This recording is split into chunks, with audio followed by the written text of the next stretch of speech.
अपना कोई नहीं है सिवाय ईश्वर के। ये बिल्कुल सत्य है कि इस दुनिया में सिवाय ईश्वर के सही रूप में अपना कोई नहीं है। सभी रिश्ते नाते मतलब से होते हैं और यहाँ तक कि कभी कभी ऐसा होता है कि अपनों से ज्यादा आपका साथ वो देते हैं जो आपके अपने नहीं होते हैं। इस दुनिया में, इस समाज में आपका अपना कोई नहीं है, ये बिल्कुल सत्य है।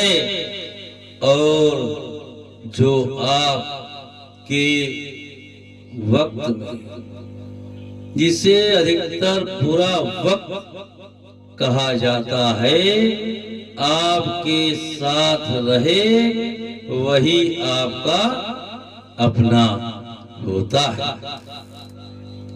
जब आपका समाज में मान है, सम्मान है, यश है, दौलत है, शोहरत है, उस समय अपने तो अपने होते ही हैं, पराए भी अपनों से ज्यादा अपने नजर आते हैं। और यदि आपका समय एकदम से विपरीत हो जाए तो परायों की तो छोड़िए, पराए तो पराए होते हैं और अपने भी पराए हो जाते हैं, वो पहचानते भी नहीं। जब आपका अच्छा समय चल रहा हो, उस समय तो लोग मधुमक्खियों की तरह आपके इर्द गिर्द रहते ही, परंतु जब समय चक्र का पहिया दुख की ओर घूमता है, उस समय अपना पराया कुछ नहीं होता, सभी साथ छोड़ देते हैं। उस समय जो आपके साथ खड़े हैं, और ये भी सत्य है कि यदि आपके सैकड़ों मित्र हैं, नातेदार हैं, रिश्तेदार हैं, उनमें से नातेदार, रिश्तेदार, मित्र सभी को मिलाकर 2-4 ही ऐसे होंगे जो बुरे वक्त में भी आपके साथ कंधा से कंधा मिलाकर खड़े रहते। यही सच्चे होते हैं। बुरे वक्त के समय जो आपके साथ है वही अपना होता है। वो चाहे रिश्तेदार हो, नातेदार हो, मित्र हो या ना हो, जो बुरे वक्त में आपके साथ है वही अपना होता है। बुरे वक्त जो आपके काम आए वही अपना होता है। और ईश्वरीय शक्तियों की शरण में जब आप रहते हैं और जो आपका आराध्य होता है वो दुख के समय सबसे ज्यादा याद आता है। जब सभी आपका साथ छोड़ देते हैं, लेकिन आपका आराध्य ही ऐसा है जो कभी आपका साथ नहीं छोड़ता है। वो हमेशा आपके साथ रहता है, वो आपको नहीं भूलता, आप ही उसको सुख के समय भुला देते हैं। और जो सच्चा आपका है उसे भूलकर आप उन लोगों के चक्कर में पड़ जाते हैं जो आपके दौलत शौहरत यश मान प्रतिष्ठा धन दौलत के लिए आपसे चिपकते हैं। आप उन्हीं में रमते चले जाते हैं, उन्हीं के संग अपना समय बिताते हैं और कहते हैं हमारे पास तो समय ही नहीं है। कब हम भजन कीर्तन करें, कब पूजा पाठ करें, सुबह से शाम हो जाती है, काम में व्यस्त रहते हैं, लोगों में व्यस्त रहते हैं। लेकिन जब सब आपका साथ छोड़ देते हैं उस समय वही आपके काम आता है जो आपका आराध्य। वो आपका साथ कभी नहीं छोड़ता, वो सबसे ज्यादा आप उसे उस समय ही जपते हैं जब आपके इर्द गिर्द जो चापलूस होते हैं भाग जाते हैं, आपकी वाह वाह करने वाले भाग जाते हैं, कोई साथ नहीं देता। उस समय सबसे पहले आपको उसी अपने ईश्वर की याद आती है। बचाओ बचाओ, इस दुख से, इस विपत्ति से, इस मुसीबत से उबारो। और वो भूल जाते हैं कि जब सुख आता है तो वो उसे भूल जाते हैं जो दुख से उसे उबारता है, और पुनः उन्हीं चापलूसों के चक्कर में पड़ जाते हैं। और जो आपका अपना सच्चा है, आपका अपना है ईश्वर, उसे पुनः भुला देते हैं। फिर जब मतलब पड़ता है, दुख आता है, फिर पुकारते हैं, दुख खत्म होता है, भुला देते हैं। लेकिन ये ध्यान रखें कि ये दुनिया मतलब परस्त है, मतलब परस्तों से भरी है। यहाँ पर वक्त पड़ने पर लोग कहते हैं कि गधे को भी हम अपना बाप बना लेते हैं। और वक्त यदि बदल जाए तो वो बाप को भी गधा बनाने से नहीं चूकते। लेकिन ये सत्य है कि ऐसे मतलबी लोग कुछ समय तक ही किसी के साथ रहते हैं, और ये मतलबी तब तक ही रहते हैं जब तक उसके पास मान सम्मान या दौलत शौहरत धन संपदा है।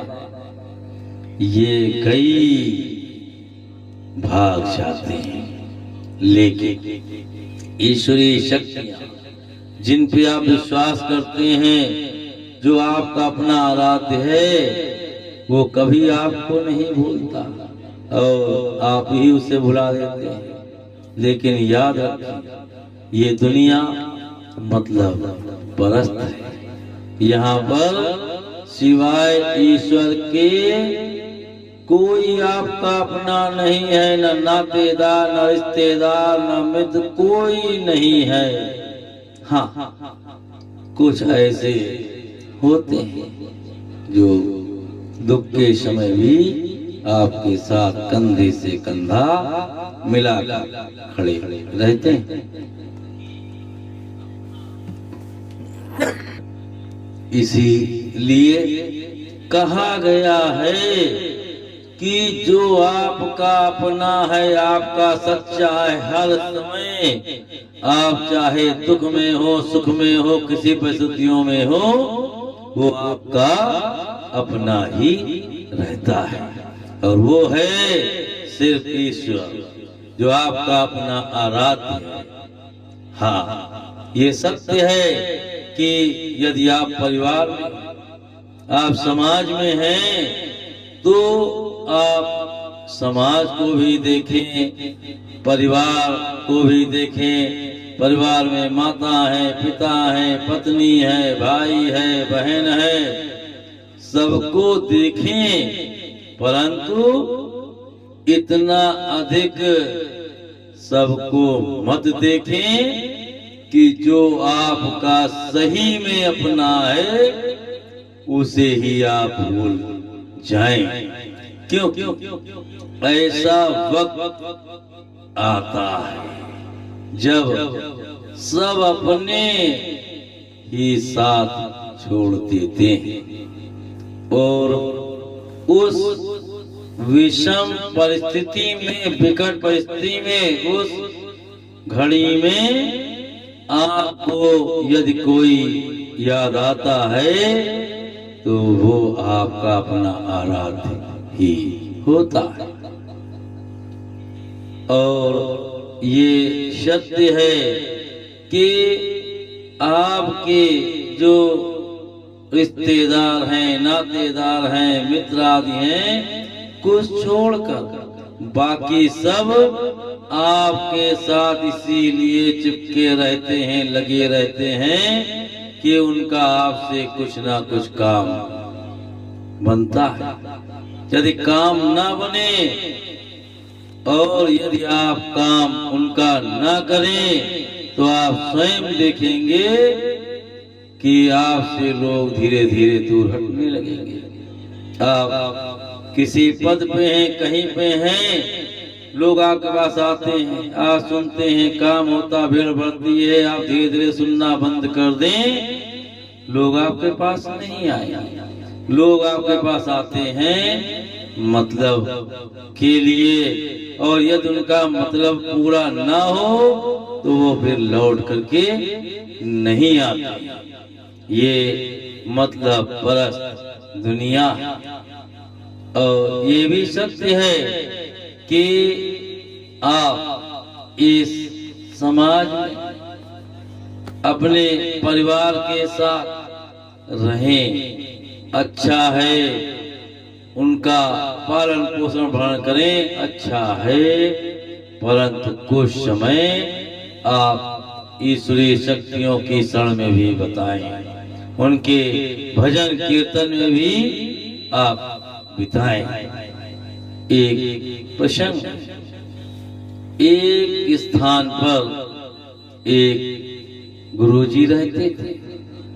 उनके यहाँ एक लड़का प्रतिदिन आता था, सत्संग, कीर्तन, भजन आदि में भाग लेता, बड़े ध्यान से सुनता और वो धर्म कर्म के प्रति अपनी भावना को बढ़ाता रहता, उसमें रमा रहता, लगा रहता और निश्चित समय पर वो आता। और एक वो आया, कहा कि गुरुजी हमारा विवाह तय हो गया है।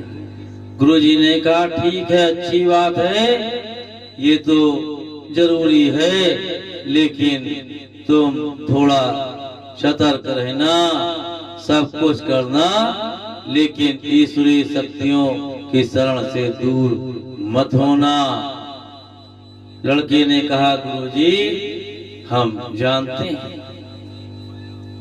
और वो लड़का जब उसका विवाह तय हुआ, धीरे धीरे वो काम आदमी लगा रहा और धीरे धीरे बीच में आना बंद कर दिया।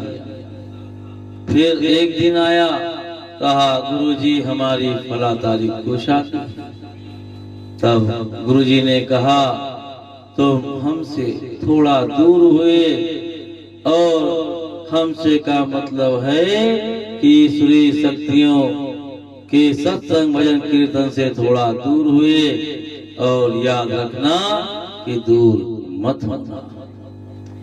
एक दिन उस लड़की की शादी हो गई, और शादी के बाद वो लड़का कई दिन बाद आने लगा। गुरुजी ने कहा क्या बात, तुम तो अब आते भी नहीं हो, उस लड़के ने कहा गुरुजी समय ही नहीं मिलता। आप बताएं, परिवार को पालें, खेती किसानी करते हैं, पत्नी को देखते हैं और उसका भी सारा हिसाब किताब रखते हैं, क्या लाना है क्या नहीं लाना है। अब तो मेरे पास कुछ समय ही नहीं। गुरुजी ने कहा वो ठीक है बेटा, लेकिन मैंने तुमसे कहा था कि ईश्वरीय शक्तियों को भी ध्यान रखो और कुछ समय अपना निकाल कर उनके शरण में भी बिताओ। लड़का कहने लगा गुरुजी हमारे पास बिल्कुल ही समय नहीं है, और समय भी निकाले 2 मिनट के लिए भी हटते हैं, माता पिता परेशान हो जाते हैं, पत्नी परेशान हो जाती है, भाई भाई परेशान हो जाते हैं। हम क्या करें, हम बहुत मजबूर हैं। हम भी कहते हैं कि भजन कीर्तन सत्संग में लगे, लेकिन समय ही गुरुजी नहीं मिलता।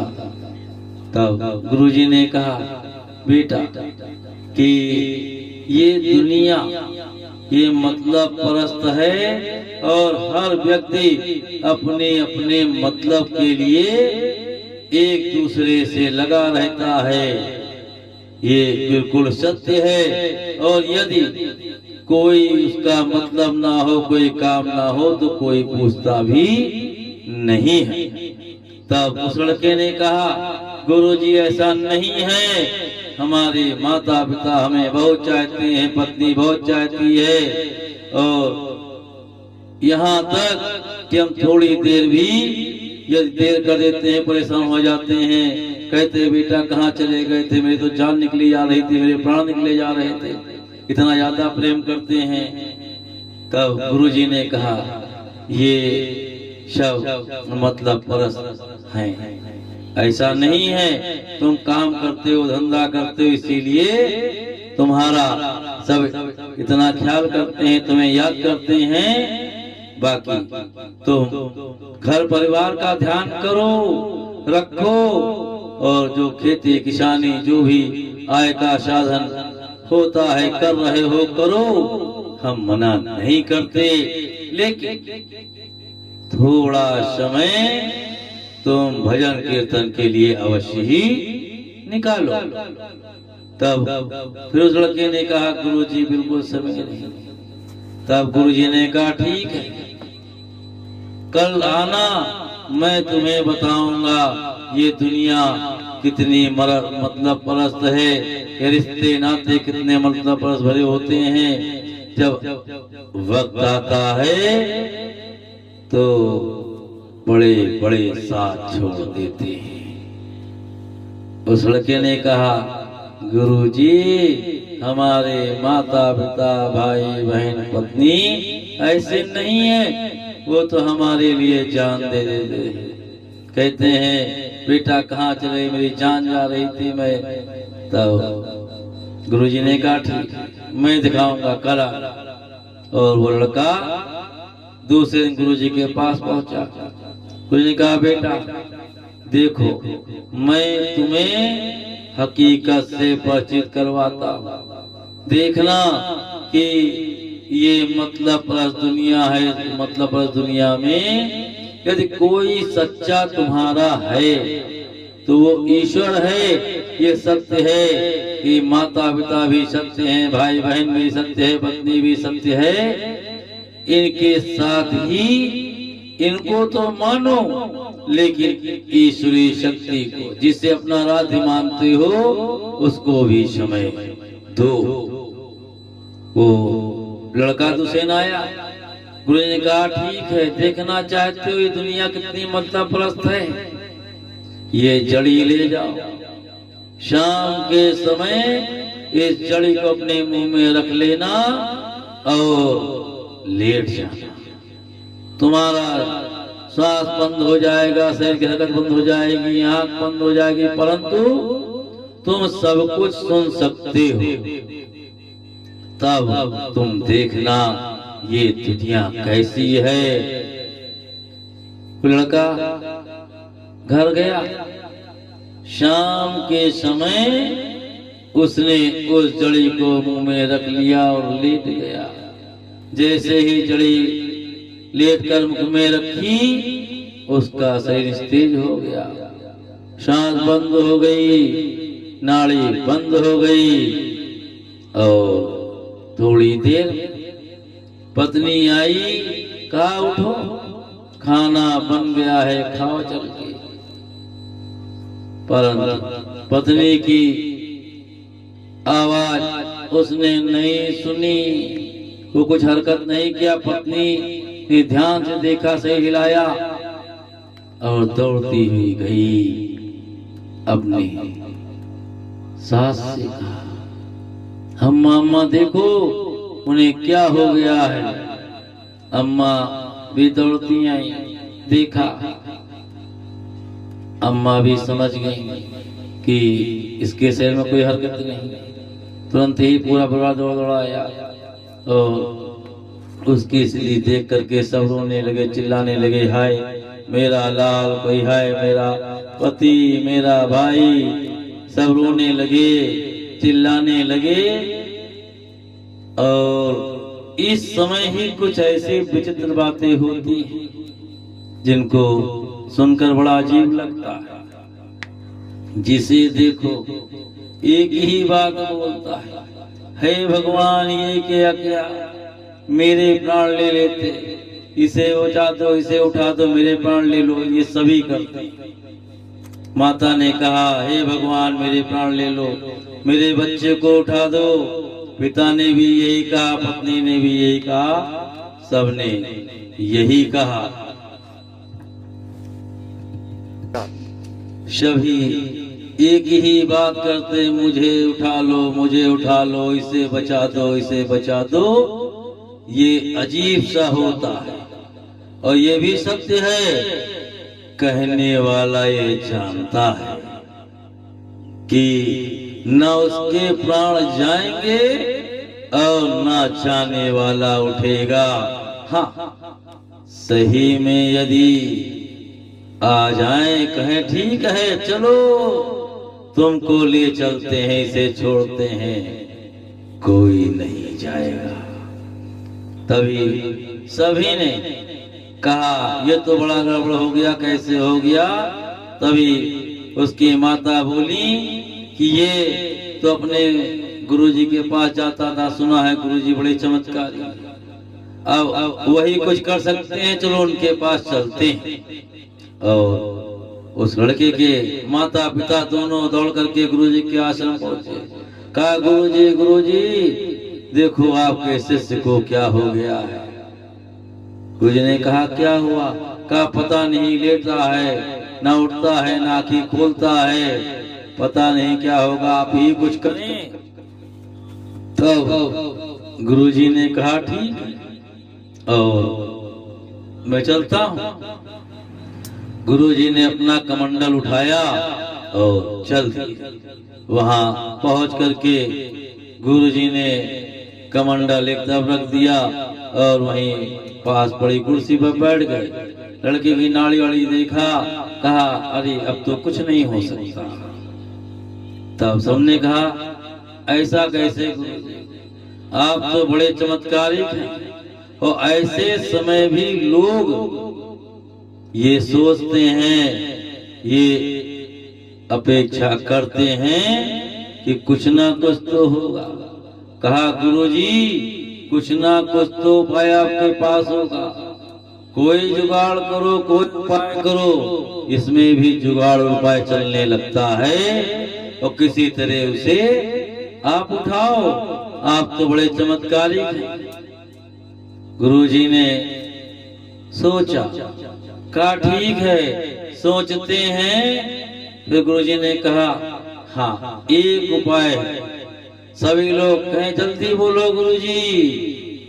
गुरुजी ने कहा, एक प्याला लेकर के आओ। गुरुजी ने अपने कमंडल से उस प्याले में जल भर दिया।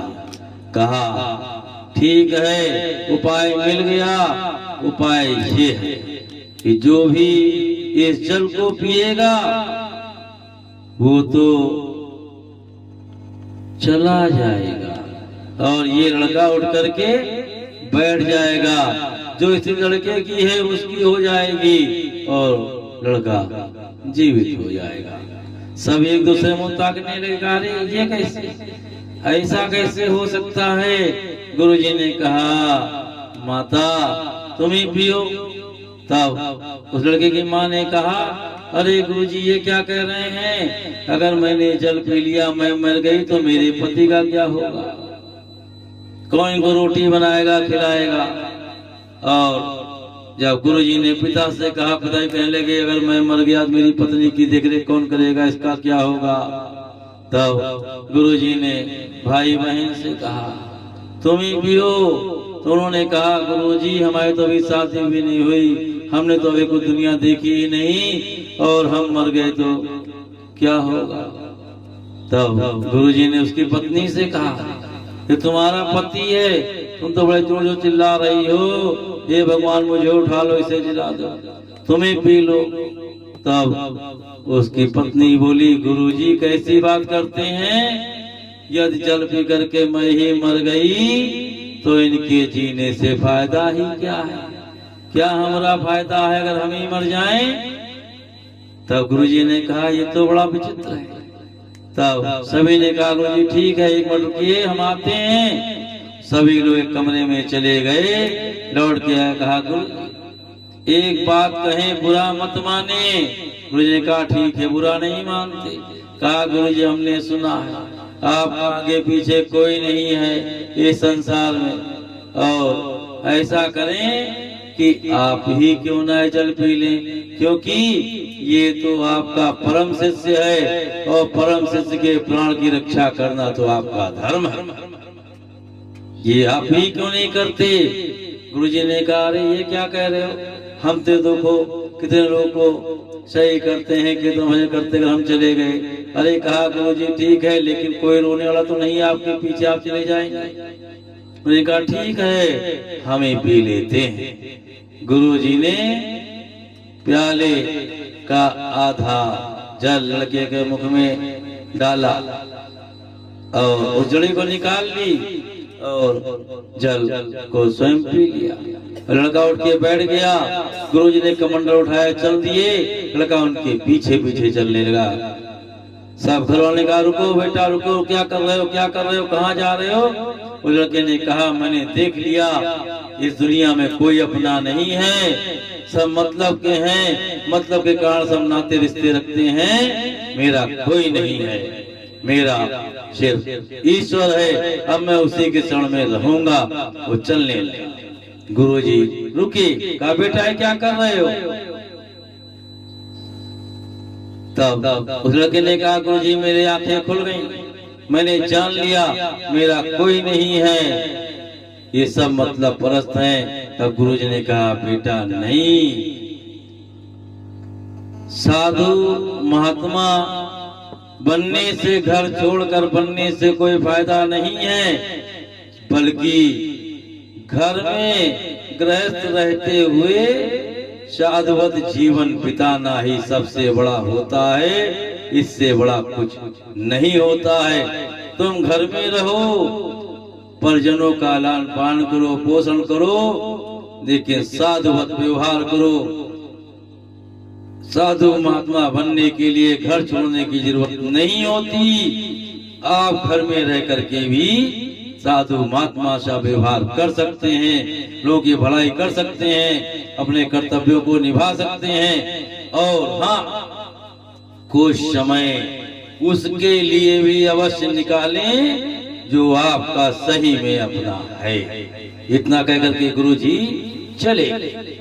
उस दिन से उस परिवार के सभी सदस्यों के अंदर ईश्वर के प्रति सच्ची श्रद्धा आस्था विश्वास जागा और सभी ने कहा यह सत्य है कि यदि कोई असली अपना है तो वो ईश्वर है, अपना आराध्य है। और उस दिन के बाद से सभी लोग गुरु जी के यहाँ जाने लगे और भजन कीर्तन सत्संग में भाग लेने लगे।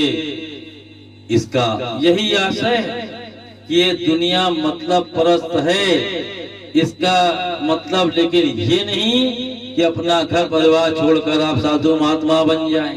हाँ, साधु महात्मा सा व्यवहार करते हुए आप अपने परिवार का पालन करें, समाज में रहें, लेकिन जो आपका असली में अपना है उसका साथ कभी ना छोड़ें, उसकी शरण में रहें। आपका हर कार्य पूर्ण होता रहेगा और जो आपका अपना है, सच्चा है, वो आपके साथ हमेशा रहेगा। अकाल मृत्यु वो मरे जो चले अधर्म व सत्य के मार्ग पे, और भक्त ना हो महाकाली महाकाल का। अकाल मौत उसका क्या करे जो चले धर्म व सत्य के मार्ग पे और भक्त हो महाकाली महाकाल। जय महाकाली, जय महाकाल।